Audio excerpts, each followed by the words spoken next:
بسم اللہ الرحمن الرحیم۔ السلام علیکم۔ ہمیشہ صحت مند اور تندرست رہنے کے لیے یہ کلمات پڑھیں۔ اگر آپ بھی صحت مند تندرستی والی زندگی گزارنا چاہتے ہیں تو آج میں آپ کو ایک ایسی آیت بتاؤں گا۔ آپ نے کوشش کر کے روزانہ اس آیت کو 3 مرتبہ پڑھنا ہے۔ پڑھنے کے بعد اپنے اوپر دم کر لینا ہے۔ جب تک آپ زندہ رہیں گے ہمیشہ تندرست رہیں گے۔ آئیے اس آیت مبارکہ کو میرے ساتھ پڑھیے، یاد کیجئے اور دوسروں تک شیئر بھی کیجئے گا۔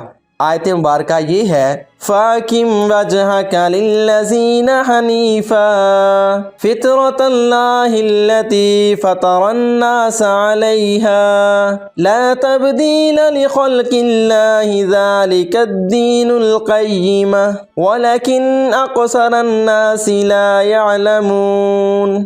آئیے اس آیت مبارکہ کا ترجمہ بھی سن لیجئے۔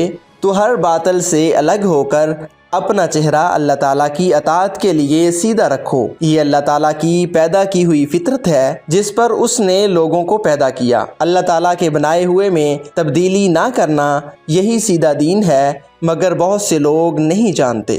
آپ نے اس آیت مبارکہ کو 3 مرتبہ پڑھ کر اپنے اوپر دم کر لینا ہے تو انشاءاللہ اللہ تعالیٰ آپ کو صحت مند تندرستی والی زندگی نصیب فرمائیں گے۔ اللہ تعالیٰ سے دعا ہے کہ اللہ تعالیٰ تمام مسلمانوں کو صحت و تندرستی والی زندگی نصیب فرمائے۔ آمین ثم آمین۔